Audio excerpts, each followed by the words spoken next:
Hi, I'm Greg, a good cemeterian in Minnesota. We're here at McPherson Union Cemetery. And today I just came out to take a measurement of this monument. It was actually laying in the ground like this one. So I just needed to get the dimensions of it so I could pour a new slotted base. Well, I lifted this out of the hole, found it laying on a layer of, you can see some here, some black plastic. And so I dug all that out. Here's a little piece of it. And what I discovered is digging down a little more, taking a probe, I found the original pedestal or base for this monument. And the proof in the pudding, I guess, is the fact that in the slot of this limestone base is the broken corner of this monument. So it pretty much is a perfect match. That also told me exactly, I wasn't sure where to line it up. I was going to line it up with some neighboring monuments so many feet from the fence behind me, but this tells me exactly where it is. So as I was excavating this, I also found down here the remnants of the base for this monument. So a little anatomy, I guess, or a dialogue on what causes these tablet style monuments to fail and break so often. This one's a little different in the sense that this slot is chiseled into the the limestone pedestal, versus some of them, other ones that I've worked out here, have a piece of marble with the slot cut into the marble that sat on top of this pedestal. So with this style, the tab is essentially the full dimensions of this monument.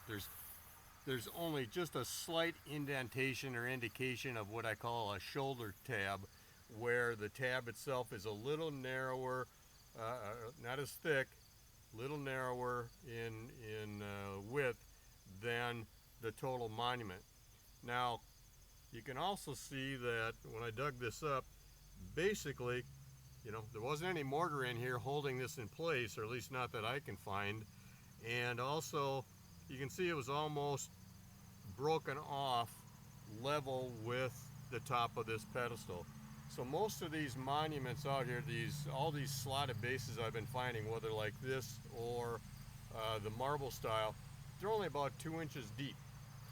And you've got this monument here is 46.5 inches tall, and it weighs right at about 150 pounds, 160 pounds. So we've got about almost a full cubic foot of marble here. So imagine that just sitting 2 inches deep, almost 4 feet tall, and that's all that's holding it in or upright. Its own weight is holding it down, but there's really nothing to really keep it from tipping over. The other thing that you'll note here is this pedestal is kind of sitting cockeyed down at an angle. So while the pedestal doesn't appear, at least on the top of it, doesn't appear broken, I might find, because it's a sedimentary rock, probably underneath it, as I dig it out, it'll probably sheared off in layers from the freezing and thawing. But also, if I were to dig this out like you've maybe seen on some of my other videos, is underneath, especially for those stacked monuments that have 2 or 3 pieces stacked on top of each other, underneath, when they dug these holes, then they would fill them in with field stone or quarry stone. So more than likely underneath here are rocks. I guess I don't see any right behind me, but just the stuff I used to pick up out of the field growing up on the farm over the years is just round, different sized stones underneath here.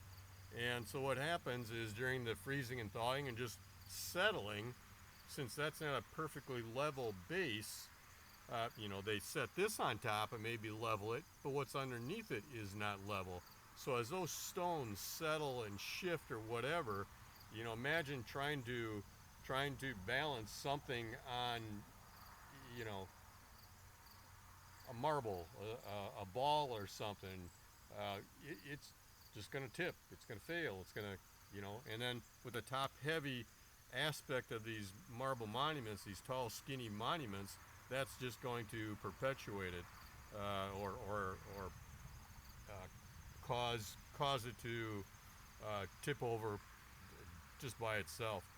And in many cases, almost every other monument out here, these tablet style monuments, the tab itself is snapped right off. So it's just a poor design, both in the foundation that they're setting it on, and also the theory that, geez, I think we can support this 4-foot tall marble monument, 150 pounds, just by sticking it in this is only 2 inches wide. It was only in about 2 inches deep. That's just not going to hold anything. As you can see, that's why it's laying on the ground. And I believe this is the daughter-in-law, same situation. Unique thing here is I actually found this top piece over in a different part of the cemetery, sitting in a slotted base that kind of looks like this.